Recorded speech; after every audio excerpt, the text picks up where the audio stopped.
Hello everyone, welcome to the channel law simplified. और आज इस चैनल पे हम पढ़ेंगे the probation of offenders act. ये एक्ट राजस्थान जुडिशल सर्विसेज के लिए एक इम्पॉर्टेंट रोल प्ले करती है बिकॉज इस एक्ट से 2 से 3 क्वेश्चंस हर साल पूछे जाते हैं। जब हम MCQs की बात करते हैं यानी कि प्रिलिमिनरी एग्ज़ाम की, तो सबसे इम्पॉर्टेंट पार्ट जो प्ले करते हैं क्वेश्चंस इस एग्ज़ाम में वो है ऐसे सेक्शंस जिनमें कोई डेट दी होती है या फिर जिनमें कोई अवधि दी होती है, जैसे कि 1 ईयर, 2 ईयर्स, 3 मंथ, जैसे कि कोर्ट कितने समय के लिए सुपरविजन ऑर्डर पास कर सकता है। तो जब भी हम कोई एक्ट पढ़ते हैं प्रिलिमिनरी एग्ज़ाम के पर्पज़ से, तो सबसे पहले हमें जो चीज़ देखनी होती है वो होती है इम्पॉर्टेंट सेक्शंस जिनमें कि कोई डेट दी है, कोई टाइम पीरियड गिवन है या फिर जिसमें कि कोई अथॉरिटी गिवन है। तो इसको हम ध्यान में रखते हुए सेक्शंस इस एक्ट के ओवरव्यू जल्दी पढ़ेंगे ताकि हमारे प्रिलिमिनरी एग्ज़ाम जो कि 23 जून को स्केड्यूल्ड है, उसके लिए हम मोस्ट इम्पॉर्टेंट क्वेश्चंस इस एक्ट से तैयार कर लें। और जब भी हम कोई सेक्शन पढ़ते हैं तो पूरा सेक्शन याद करने की बजाय हमें ध्यान देना चाहिए केवल की इंग्रेडिएंट्स पे। अभी हम जैसे जैसे एक्ट पढ़ेंगे मैं आपको साथ के साथ बताऊंगी कि की इंग्रेडिएंट्स कैसे याद किए जाते हैं और एक सेक्शन में की इंग्रेडिएंट्स हम किन को बोलते हैं और एक सेक्शन में की इंग्रेडिएंट्स हम किन को बोलते हैं। तो आइए चलते पढ़िए हैं। तो आइए चलते हैं प्रोबेशन ऑफ ऑफेंडर्स एक्ट पढ़ने के लिए। इस एक्ट का नाम है the probation of offenders act 1958। ये एक्ट राजस्थान में इन्फोर्स हुई है 1 अक्टूबर 1962 को। इन्फोर्समेंट डेट और इनैक्टमेंट डेट हमेशा अलग होते हैं, ऐसा ज़रूरी नहीं है, बट जनरली इन्फोर्समेंट डेट और इनैक्टमेंट डेट में डिफरेंस रहता है। तो राजस्थान में जब ये एक्ट इन्फोर्स हुआ है वो डेट है 1 अक्टूबर 1962। इस एक्ट का फर्स्ट सेक्शन कहता है this act may be called as the probation of offenders act. It extends to the whole of India. 2019 के अमेंडमेंट के बाद except the state of Jammu and Kashmir का पार्ट हट गया है और अब ये एक्ट पूरे भारतवर्ष पर लागू है। अब हम बात करते हैं कि ये एक्ट फोर्स में कब आएगा। सेक्शन 1 कोई डेट नहीं बताता। सेक्शन 1 केवल कहता है कि it shall come into force in a state on such date as the state government may by notification in the official gazette appoint. जब भी राज्य सरकार चाहेगी तब ये एक्ट लागू होगा। जैसे कि राजस्थान सरकार ने इसको लागू किया 1 अक्टूबर 1962 को। तो अभी तक जो हमने पढ़ा उसमें आपके लिए 2 चीज़ें बहुत ही इंपॉर्टेंट हो गई। एक तो इसकी इनैक्टमेंट डेट 16 मई 1968 और एक इसकी इन्फोर्समेंट डेट जो है 1 अक्टूबर 1962। ये क्वेश्चंस प्रिलिमिनरी में बहुत बार पूछे जाते हैं, खासकर माइनर लॉज से राजस्थान में। और ये क्वेश्चंस गलत होते हैं तो मतलब आप समझिए 1 मार्क का कटना, आप काफ़ी रैंक पीछे चले जाते हैं। तो इन क्वेश्चंस को हमेशा ध्यान रखिए, हमेशा ये डेट्स आपको याद रहनी चाहिए। तो आइए चलते हैं नेक्स्ट सेक्शन पे। Definition. Code means code of criminal procedure 1898। यहाँ पे किस कोड की बात हो रही है? यहाँ पे जिस कोड की बात हो रही है वो 1973 का क्रिमिनल प्रोसीजर कोड नहीं है। इस एक्ट में जहाँ जहाँ क्रिमिनल प्रोसीजर कोड के प्रोविजंस दिए जाएंगे वो किस कोड के अकॉर्डिंग दिए जाएंगे? वो दिए जाएंगे कोड ऑफ 1898, ना कि 1973। तो आपको हमेशा ये ध्यान रखना है कि जब भी आप प्रीलिम्स का क्वेश्चन अटेम्प्ट कर रहे हैं या फिर कोई मेंस का क्वेश्चन अटेम्प्ट कर रहे हैं, आपको हमेशा सेक्शन के साथ कोड का ईयर लिखना है। जैसे कि आप लिखेंगे section 346 of criminal procedure code 1973। अगर वो 346 इस एक्ट में मेंशन्ड है तो आप उसको लिखेंगे कोड ऑफ क्रिमिनल प्रोसीजर 1898। इस चीज़ का बहुत ध्यान रखना है प्रोबेशन ऑफ ऑफेंडर्स एक्ट में। नेक्स्ट सेक्शन है प्रोबेशन ऑफिसर। प्रोबेशन ऑफिसर का मतलब क्या है? वो ऑफिसर जो कि सेक्शन 13 के अंडर अपॉइंट किया जाता है। सिंपल सा मीनिंग है, इसमें कुछ खास याद रखने की चीज़ नहीं है, बस आपको ये सेक्शन याद होना चाहिए। जब हम सेक्शन 13 में जाएंगे तब हम इसकी बाकी डिटेल्स पढ़ेंगे। नेक्स्ट चलते हैं prescribe. Prescribe means rules made by under this act. इस एक्ट के अंडर जो भी सरकार रूल बनाएगी उसको हमें ध्यान से पढ़ना है। नेक्स्ट है वर्ड्स एंड एक्सप्रेशंस। इस एक्ट में जो भी वर्ड्स एंड एक्सप्रेशन यूज किए गए हैं उनका डेफिनेशन हमें कोड ऑफ क्रिमिनल प्रोसीजर 1898 से लेना है। हो गया क्लियर? ठीक है, यहाँ तक कुछ खास नहीं था। यहाँ से जो अब 3 क्वेश्चंस बन सकते हैं most important, enactment date, enforcement date और आपका प्रोबेशन ऑफिसर किस सेक्शन के अंडर अपॉइंट किया जाता है। ठीक है, अब हम चलते हैं इस एक्ट के सबसे इम्पॉर्टेंट 2 सेक्शंस पे जो कि हैं 3 और 4। पूरे एक्ट का आधार सेक्शन 3 और 4 पे टिका हुआ है, क्योंकि यही वो दो सेक्शंस हैं जो बताते हैं कि कब कोर्ट ऑफेंडर्स को प्रोबेशन पे रिलीज कर सकता है और कब कोर्ट ऑफेंडर्स को गुड कंडक्ट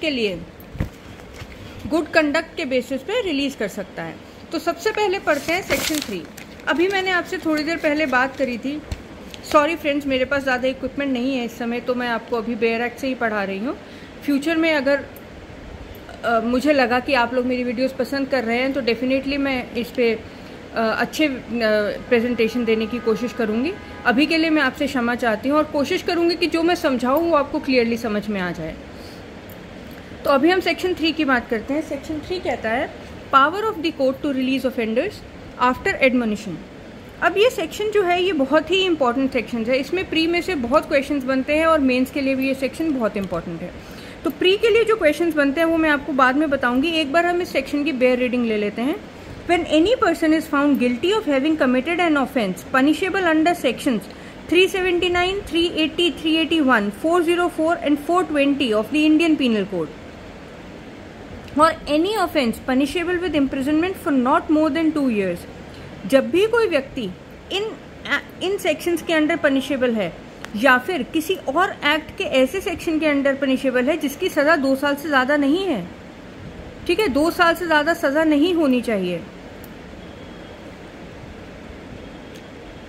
इसके अलावा कोर्ट जिन चीजों को ध्यान देता है वो है नेचर ऑफ द ऑफेंस, किस प्रकार का अपराध किया गया है, कैरेक्टर ऑफ द ऑफेंडर, उस अपराधी का चरित्र कैसा है, क्या वो हैबिचुअल है ऑफेंसेस करने में, क्या उसको आदत है ये सब ऑफेंसेस करने की, क्या वो लगातार पास्ट कई वर्षों से ऐसे क्रिमिनल रिकॉर्ड्स रखता है जिससे कि पता लगता है कि वह हैबिचुअल है ये सब अपराध करने का।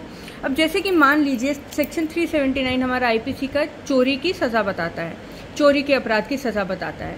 अब कोई भूखा व्यक्ति है जिसको बहुत भूख लग रही है, वो सुबह से सबसे मदद मांग रहा है, उसको किसी ने कोई खाना नहीं दिया, पानी नहीं दिया, हार के उसने एक व्यक्ति अपने घर फ्रूट्स का पैकेट लेके जा रहा होता है, हार के उसने उसके फ्रूट के पैकेट पे हमला किया, चुरा के उसने खा लिए। तो क्या आपको लगता है ऐसी स्थिति में 3 साल की सजा देना ऐसे व्यक्ति को जायज है? हाँ, चोरी एक अपराध है, हमें चोरी नहीं करनी चाहिए। समाज में ऐसा कभी भी हमको कोई भी संकेत नहीं देना चाहिए जिससे कि ये ऐसे अपराधों को बढ़ावा मिले। मगर अगर कोई मजबूर इंसान अपने हालातों के बहुत ही मजबूर होकर अगर वह ऐसा कोई अपराध करता है, खाना चुरा के खा लेता है अपने, है ना, उसके घर में भूखे बच्चे हैं, भूखी माँ है, अगर किसी से एक ब्रेड का टुकड़ा चुरा के वो उनको दे देता है, तो ऐसे स्थिति में कोर्ट को ये छूट दी गई है कि वह ऐसे अपराधी की नेचर ऑफ ऑफेंस देख के, उसका कैरेक्टर देख के और किस सर्कमस्टांसेस में उसने ये अपराध किया है, इन सबको मद्देनजर रखते हुए उसे एडमोनिशन देके, मतलब कि वार्निंग देके छोड़ सकता है कि हाँ देखिए इस बार मैं आपको छोड़ रहा हूँ, लेकिन नेक्स्ट टाइम अगर ऐसा कोई अपराध होगा तो मैं आपको नहीं छोड़ूंगा। तो कोर्ट के पास ये पावर है कि ऐसी स्थिति में इन चीजों को मद्देनजर रखते हुए कोर्ट ऐसे अपराधी को प्रोबेशन पे रिहा कर सकता है।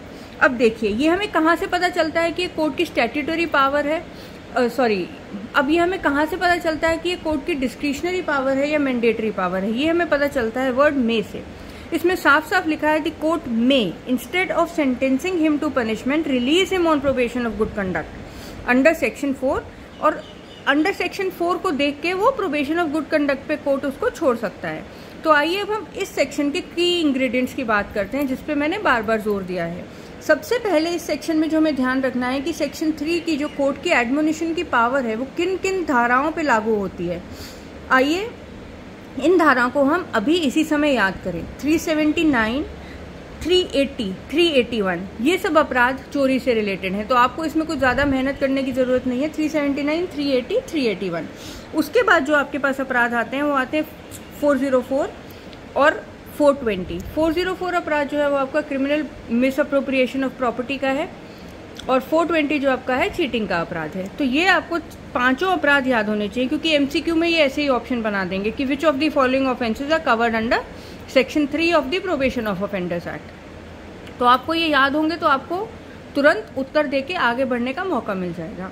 आइए अब चलते हैं नेक्स्ट की इंग्रेडिएंट्स पे। इसके बाद जो की इंग्रेडिएंट बहुत इंपॉर्टेंट है वो है नो प्रीवियस कन्विक्शन, कि ऐसे व्यक्ति के खिलाफ कोई वो पहले कभी भी किसी अपराध के लिए कन्विक्ट नहीं किया होना चाहिए, पहले किसी भी अपराध के लिए उसको सजा नहीं होनी चाहिए, पहले उसने कभी भी कोई ऐसा अपराध ना किया हो और पहले उसने कभी भी कोई ऐसा अपराध ना किया हो और उसके लिए उसे सजा ना मिली हो।